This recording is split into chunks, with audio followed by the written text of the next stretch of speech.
Everyone, अभी हम लोग डिस्कस करने जा रहे हैं जो 17 जून का शिफ्ट 1 का पेपर हुआ है वो। तो इसके मैंने एज यूजुअल हमने रखा है लास्ट में जो मैथ और रीजनिंग का एनालिसिस है वो लास्ट के अंदर रखा है। और अभी मैं आपको बता दूं, मैथ जो है थोड़ी कैलकुलेटिव आ रही है, आपका टाइम कंज्यूम कर सकती है। रीजनिंग ईजिली हो जाएगी, लास्ट में ये सारा जो डिस्कशन है वो कर लेंगे अपन। और टेलीग्राम का लिंक आपको वो जो कमेंट सेक्शन है उसमें मिल जाएगा और डिस्क्रिप्शन बॉक्स में भी मिल जाएगा, तो आप टेलीग्राम ग्रुप वहाँ से ज्वाइन कर सकते हो। इसकी पीडीएफ आपको टेलीग्राम ग्रुप में मिल जाएगी। चलिए शुरू करते हैं, देखते हैं क्वेश्चन। रतौंधी किस विटामिन की कमी से होता है? जो जीरोप्थैल्मिया है ये किस विटामिन की कमी से होता है? तो ये आ जाएगा अपना विटामिन ए आ जाएगा। विटामिन ए की कमी से जो है रतौंधी होता है। और इसकी हमने ट्रिक भी देखी थी, मैडम ने करवाई थी आपको। रथ एक टॉफी, इससे हो जाएगा अपना retinol, thiamine, ascorbic acid, calciferol, tocopherol, phylloquinone. ये हो जाएगा vitamin A, B, C, D, E और ये हो जाएगा के। तो ये हो जाएगा अपना retinol, thiamine, ascorbic acid, calciferol, tocopherol, phylloquinone. अगला क्वेश्चन देखते हैं। हाल ही में प्रधानमंत्री नरेंद्र मोदी श्रीलंका दौरे के दौरान कौन से मंदिर में दर्शन करने गए थे? ये मंदिर नहीं, जो मंदिर जहाँ पर है वो सिटी पूछा था शायद। तो ये मैं बता दूँ आपको, दोनों ही चीज़ बता देता हूँ। जो मंदिर था, मंदिर तो था, उसका नाम था जया श्री महाबोधि टेम्पल। श्री महाबोधि टेम्पल, ये तो मंदिर था। और ये गए थे 6 अप्रैल, अभी रिसेंट में गए थे, 6 अप्रैल 2025 को गए थे। और इसमें जो जिस सिटी के अंदर ये मंदिर है उस सिटी का नाम है अनुराधापुरम, श्रीलंका के अंदर है। अनुराधापुरम सिटी जो है इसमें गए थे। अगला क्वेश्चन देखते हैं अपन। हार्ट लैम्प जो पुस्तक है इसका कन्नड़ से अंग्रेजी में अनुवाद किसने करा? तो जो हार्ट लैम्प पुस्तक है इसने बुकर प्राइज भी जीता है।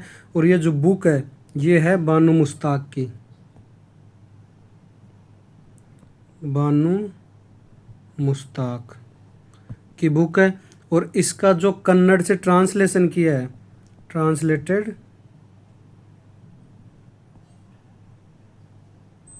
ट्रांसलेटेड बाय, तो ये हो जाएगी दीपा बस्ती। दीपा बस्ती ने इनका ट्रांसलेशन किया है। और ये कन्नड़ के अंदर। इसके पब्लिशर की अगर बात करें तो पब्लिशर हो जाएंगे इसके penguin random house India. Penguin random house India. तो ये इसके पब्लिशर हो जाएंगे। और इसने बुकर प्राइज जीता है। और ये जो पहली राइटर हैं, जो बानू मुश्ताक है, ये पहली राइटर हैं जिनको ये इंडियन राइटर जो ये मिला है इनको बुकर प्राइज। तो आगे देखते हैं। इनके वैसे फतवा जारी हुआ था इनके ऊपर एक बार, जो ये मुस्लिम वुमेंस है उनके सपोर्ट के लिए इन्होंने बोला था कि मस्जिद के अंदर इनकी भी एंट्री होनी चाहिए। तो इस वजह से इनके ऊपर एक बार फतवा भी जारी हो चुका है। अगला क्वेश्चन देखते हैं अपन। किस बैंक को बैंक ऑफ बैंक्स बोला जाता है? तो ये होती है आरबीआई को बोलते हैं, जो बैंकों का सरताज या बैंकर ऑफ बैंक्स बोलते हैं आरबीआई को। और आरबीआई की जो स्थापना हुई थी वो हुई थी 1 अप्रैल 1935 को। इससे पहले भी अपन ने क्वेश्चन देखा था जो पहले शिफ्ट हुई थी उसके अंदर आरबीआई से ही, उसमें पूछा था कोई इसका कौन सी वो मनाई गई थी वर्षगांठ जो है। तो ये आप 1935 से कैलकुलेट कर सकते हो। 1 अप्रैल 1935 को बनी थी ये। और इसका जो राष्ट्रीयकरण हुआ था, नेशनलाइज हुई थी ये हुई थी नेशनलाइज 1 जनवरी 1949 को, 1949 को राष्ट्रीयकरण हुआ था। अगला क्वेश्चन देखते हैं। Which is the hottest planet in solar system? Hottest planet पूछा था आपसे सोलर सिस्टम का कौन सा है? तो ये हो जाएगा शुक्र, जिसको हम वीनस भी बोलते हैं। वीनस जो है हॉटेस्ट प्लेनेट हो जाएगा। और ये है जो सबसे पास में नहीं है सूरज के, फिर भी सबसे ज़्यादा गर्म है। क्यों है? क्योंकि जो इसके चारों ओर जो गैसेज का गुब्बारा है मतलब इसके चारों ओर गैसेज ही गैसेज हैं, जिसकी वजह से क्या होता है, ग्रीन हाउस इफेक्ट क्रिएट होता है। और जो ये ग्रीन हाउस इफेक्ट है, ये जो सनलाइट एक बार अंदर आ जाती है उसको फिर वापस जल्दी से नहीं भेजता, जिसकी वजह से ये इसके अंदर का टेम्परेचर इंक्रीज होता रहता है। तो ये डिस्टेंस मतलब सबसे पास में नहीं होने के बावजूद भी सबसे ज़्यादा गर्म हॉटेस्ट प्लेनेट है सोलर सिस्टम का। और इसको जो है अपन अर्थ की ट्विन सिस्टर बोलते हैं, ट्विन सिस्टर ऑफ अर्थ। और एक इसको बोलते हैं अपन morning and evening star, morning and evening star, भोर और सांझ का तारा।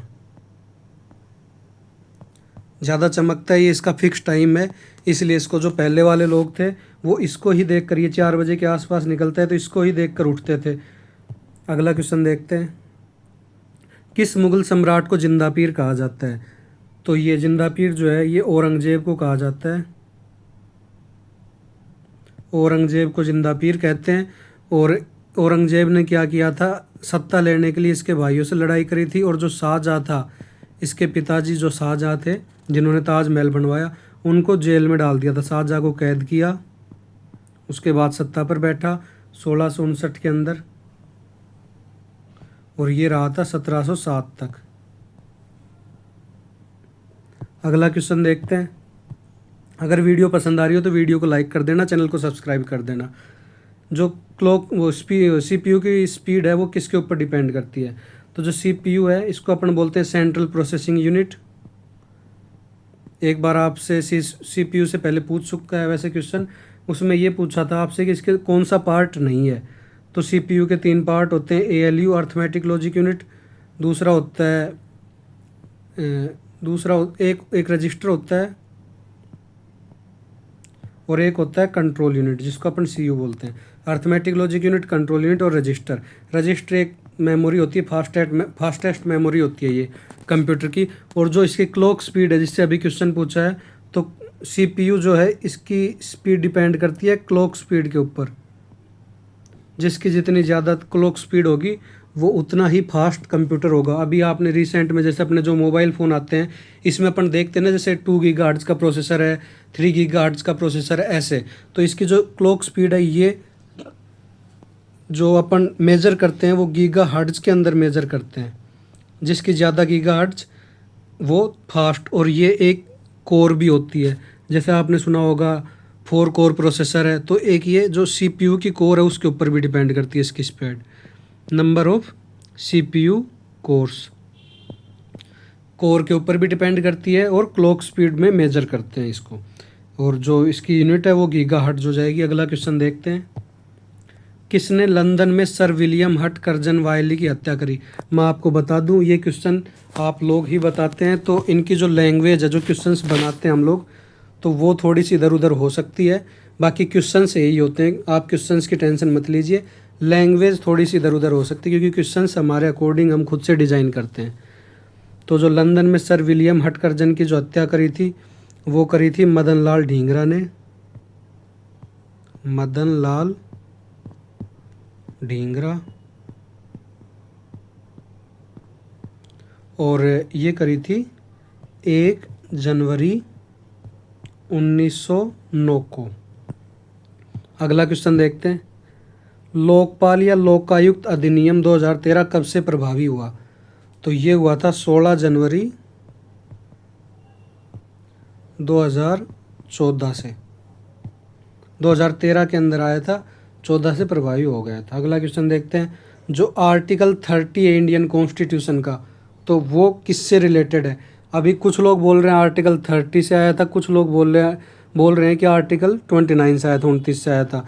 तो मैंने दोनों ही क्वेश्चन रखे हैं, आप ये टेंशन मत लीजिए।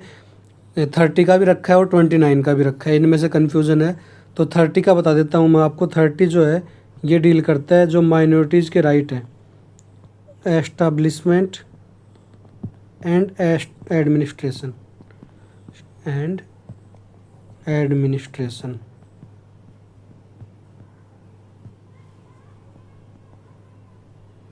और ये जो है ये माइनॉरिटीज़ के राइट के लिए है, right to minorities for establishment and administration. और ये क्या करता है, जो रिलीजियस और लिंग्विस्टिक माइनॉरिटीज़ हैं उनको फ्रीडम देता है और एजुकेशन के ऊपर फोकस्ड है। अगला क्वेश्चन देखते हैं अपन। आगे मैंने 29 का भी रखा है तो मत टेंशन लेना आप। किस वित्त वर्ष 2023-24 में भारत की जीडीपी वृद्धि दर कितनी रही? जो वित्त वर्ष है फिजिकल ईयर 23-24 के अंदर जीडीपी रेट क्या रही इंडिया की? तो ये रही है अपनी 8.2% रही है 2023-24 के अंदर। 2023-24 के अंदर 8.2% रही है। और 22-23 के अंदर अगर अपन बात करें तो 22-23 में रही है ये 7%, जो कि ग्रोथ है 1.2% की। अगला क्वेश्चन देखते हैं। चंद्रगुप्त के समय कौन सा विदेशी यात्री भारत आया था? तो ये जो विदेशी यात्री भारत आया था ये एसएससी मेनली फोकस्ड करती है। ये क्वेश्चन अपन ने पहली बार देखा है यहाँ एनटीपीसी के अंदर, अभी तक की शिफ्टों में नहीं पूछा था। तो ये आया था मेगास्थनीज। मेगास्थनीज जो है ये भारत आया था और इसने बुक पूछी हुई है आपसे, बहुत बार पूछी है इसकी बुक। तो इसकी बुक का नेम हो जाएगा इंडिका। इंडिका जो है ये किताब इसने लिखी है। अगला क्वेश्चन देखते हैं। राष्ट्रीय मानवाधिकार आयोग का मुख्यालय कहाँ है? ये है तो ये हो जाएगा नई दिल्ली के अंदर। न्यू दिल्ली के अंदर इसका ह्यूमन राइट्स कमीशन जो है इसका हेडक्वार्टर है। और ये आपको बता दूं 1993 के अंदर बना था और मल्टी मेंबर्ड बॉडी है। मल्टी मेंबर्ड बॉडी है। अगला क्वेश्चन देखते हैं। भारत जो है सबसे पहले ब्रह्मोस मिसाइल जो है किसको निर्यात करेगा? तो अभी आपने देखा होगा रिसेंट के अंदर जैसे पाकिस्तान के साथ अपना जो कॉन्फ्लिक्ट हुआ था तो उसमें इंडिया ने लास्ट के अंदर ब्रह्मोस यूज़ की थी।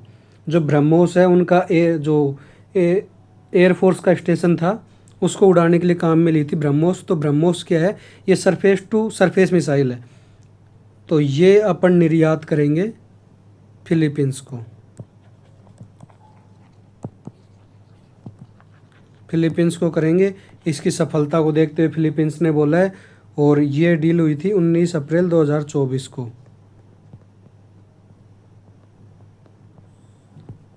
अगला क्वेश्चन देखते हैं। आर्टिकल 246 जो है वो किससे रिलेटेड है? तो आर्टिकल 246 डील करता है जो लेजिस्लेटिव पावर्स है सेंटर और स्टेट गवर्नमेंट के बीच की, उसके ऊपर deals with the division of powers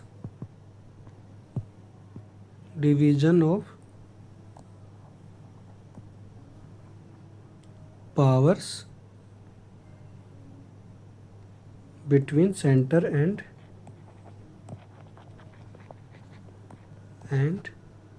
state government. अगला क्वेश्चन देखते हैं। वीडियो पसंद आ रही हो तो चैनल को सब्सक्राइब कर देना और वीडियो को लाइक कर देना।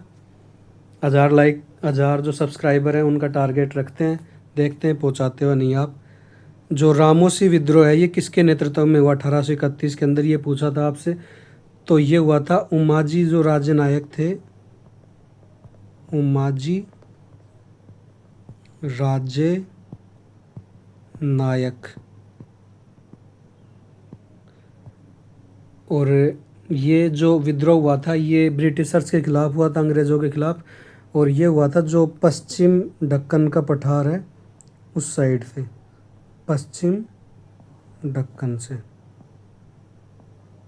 अगला क्वेश्चन देखते हैं।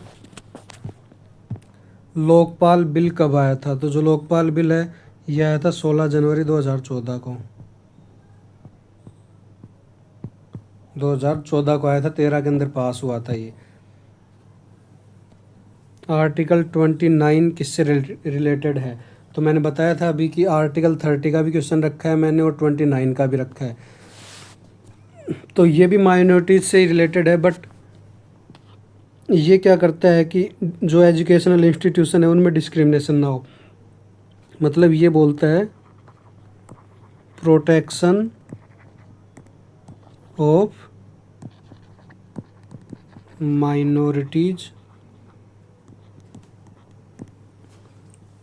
बाय गारंटिंग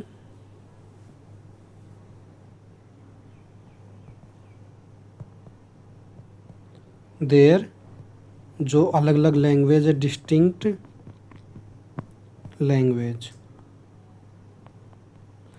और आर्टिकल्स लैंग्वेज हो गई, उनका जो कल्चर हो गया, उसको अलग अलग कंजर्व करने के लिए, प्रोटेक्ट करने के लिए माइनॉरिटीज़ का, उससे रिलेटेड है ये।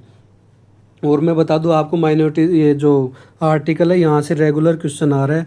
इससे पहले हमने आर्टिकल जो कल वाली वीडियो थी उसमें डिस्कस किए थे, 14, 15, 16, 17, 18, 19 डिस्कस किए थे, और 44 भी डिस्कस किया था। 44 क्या बोलता है, यूसीसी, दोनों इक्वल होते हैं, तो यूसीसी मतलब यूनिफॉर्म सिविल कोड के बारे में बोलता है। और ये यूसीसी किसने लागू किया था, सबसे पहले तो ये किया उत्तराखंड ने लागू किया है, उत्तराखंड हो जाएगा आपका। और 47 देखा था कल, 48 देखा था, 48A जो है एनवायरनमेंट से रिलेटेड है, 49 भी देखा था, 51 से क्वेश्चन आ चुका है अपना एनटीपीसी के अंदर। 51A से 51 से क्या क्वेश्चन आया था कि जो इसके 51 के सब क्लोज पूछे थे अपने से, तो ये पीस से डील करता है। और 51 के जो ये 51A जो है, इसके सब क्लोज पूछा था कि 6 to 14 ईयर्स जो चिल्ड्रन है उनसे रिलेटेड है ये, एजुकेशन से, जो उनके पेरेंट्स है वो एजुकेशन प्रोवाइड करेंगे। तो ये अपन ने सब पहले देख चुके हैं। अभी बात करते हैं रणजी ट्रॉफी की। तो रणजी ट्रॉफी से क्वेश्चन आया था एग्जैक्ट, कुछ लोग बोल रहे हैं कि मैन ऑफ द सीरीज़ पूछा था, कुछ मैन ऑफ द मैच बोल रहे हैं। तो मैं बता दूं आपको, कुछ बोल रहे हैं कि रणजी ट्रॉफी किसने जीती ये पूछा था। तो ये कमेंट करके आप क्लियर कर ले, नीचे बता देना कमेंट करके वीडियो के, कि क्या पूछा था। ये जीती थी विदर्भा, विनर था इसका। हराया किसने था, केरला को हराया था इसने, सेकंड पर रनर अप रही है अपनी केरला। केरला को हरा के विदर्भ जो है ट्रॉफी जीती है रणजी। अगला क्वेश्चन है, विंडोज़ में फाइल डिलीट होने के बाद कहाँ जाती हैं। तो ये क्वेश्चन पहले भी आ चुका है काफ़ी बार, 3-4 शिफ्टों में देखा है। 14 को जो फर्स्ट शिफ्ट हुई थी, शिफ्ट 1, उसमें भी आया था ये। तो ये जाती है रिसाइकल बिन में, ठीक है। और अगर डायरेक्ट डिलीट करके और अपने को रिसाइकल बिन में नहीं भेजना और डायरेक्ट डिलीट करनी हो, तो ये भी क्वेश्चन पूछ चुका है। तो ये हो जाएगा शिफ्ट प्लस डिलीट हो जाता है इसका, अगर डायरेक्ट डिलीट करनी हो तो।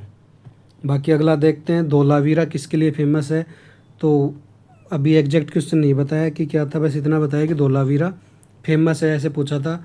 तो ये है एक हड़प्पा सिटी है, गुजरात के अंदर है ये,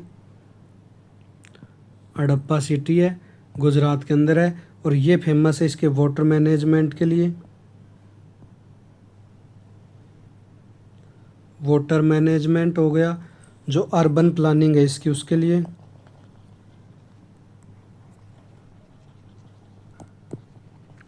अर्बन प्लानिंग के लिए। और जो इसका आर्किटेक्ट है उसके लिए, आर्किटेक्ट, तो आर्किटेक्चर के लिए फेमस है ये। हड़प्पा सिटी है वाटर मैनेजमेंट के लिए। तो अभी एग्जैक्ट क्वेश्चन आप बता देना कमेंट करके कि क्या पूछा गया था। बाकी मैथ और रीजनिंग की बात कर लेते हैं। अगर वीडियो पसंद आई हो तो चैनल को सब्सक्राइब ज़रूर करना और लाइक करना। मैथ और रीजनिंग की बात करते हैं चलो। तो मैथ बता दूँ आपको, मैथ थोड़ी सी कैलकुलेटिव आ रही है, मतलब अगर आपकी प्रैक्टिस, आप मॉक लगाओ ज़्यादा से ज़्यादा, जितने लगा सकते हो उतने मॉक लगाओ ताकि थोड़ी प्रैक्टिस बने। और इसमें जो क्वेश्चंस आए हैं, एसआई से 2 क्वेश्चन आए हैं, सिंपल इंटरेस्ट से 2 क्वेश्चन आए हैं, और कंपाउंड इंटरेस्ट से 1 क्वेश्चन बता रहे हैं कुछ लोग। और एक अपने को देखने को मिला है टाइम, स्पीड और डिस्टेंस से। जो पैटर्न फॉलो होता आ रहा है वो ही फॉलो अप कर रहा है, कुछ नया नहीं फॉलो किया उसने। मतलब वही हमेशा हर शिफ्ट के अंदर पूछ रहा है, टाइम, स्पीड, डिस्टेंस से, टाइम एंड वर्क से, पाइप एंड सिस्टम से, यही सेम पूछता आ रहा है। जो नहीं पूछ रहा वो बता देता हूँ आपको, आप ज़्यादा टाइम वेस्ट ना करो।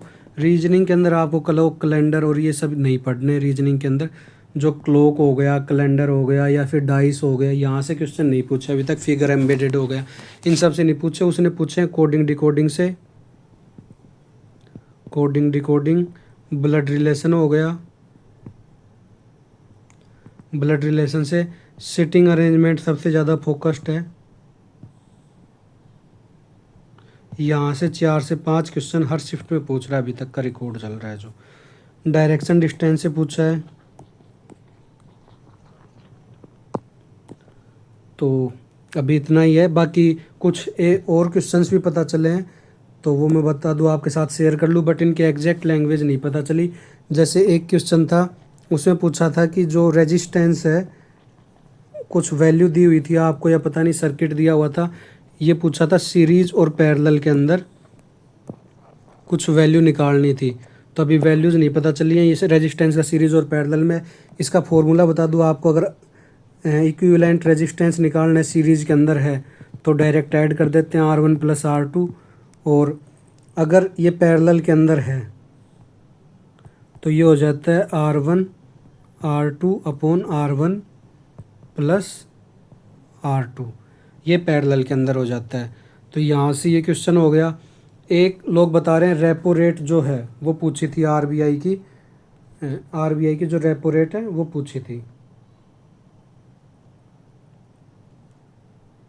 तो जो आरबीआई की रेपो रेट है वो बता दूं मैं आपको, चेंज नहीं हुई है। ये क्वेश्चन पहले भी आ चुका है, 5.5% है, और ये कट करने की ओर कही है, 50 BPS से ऐसे कुछ कट करने की बोल रही है आरबीआई ने। तो 5.5% ही चल रही है ये। उसके बाद में अगला जो देखें वो है, एक कोई आइलैंड है उसकी पोजीशन पूछी थी। अभी आइलैंड का नाम नहीं बताया इसलिए मैंने क्वेश्चन नहीं रखा। आइलैंड की पोजीशन से था, एक टिश्यू से था, एक बता रहे हैं टिश्यू से था। अभी ये पता नहीं चला कि कौन सा टिश्यू से पूछा था, एनिमल टिश्यू था या जो पेड़ों के जो टिश्यू आते हैं उन वाले टिश्यू से था, एग्जैक्ट नहीं पता चला। एक धरोहर स्थल से बता रहे हैं, धरोहर स्थल, तो ये धरोहर स्थल वाला भी नहीं पता चला है क्या क्वेश्चन था। बाकी जैसे जैसे अपडेट मिलती जाएंगी आपको देते जाएंगे। चैनल को सब्सक्राइब कर देना। ये सारी मेहनत आपके लिए करी जा रही है जिससे कि आपका जो एग्ज़ाम है वो अच्छे मार्क्स से निकले और हर बंदा गवर्नमेंट जॉब में सेलेक्ट हो। तो चैनल को सब्सक्राइब और वीडियो को लाइक कर देना, शेयर कर देना। टेलीग्राम ग्रुप का लिंक आपको यहाँ बायोस में मिल जाएगा, नीचे कमेंट सेक्शन में मिल जाएगा और डिस्क्रिप्शन बॉक्स में मिल जाएगा। तो thank you guys, thank you so much. Best of luck आपके आगे आने वाले एग्ज़ाम्स के लिए। जय हिंद, जय भारत।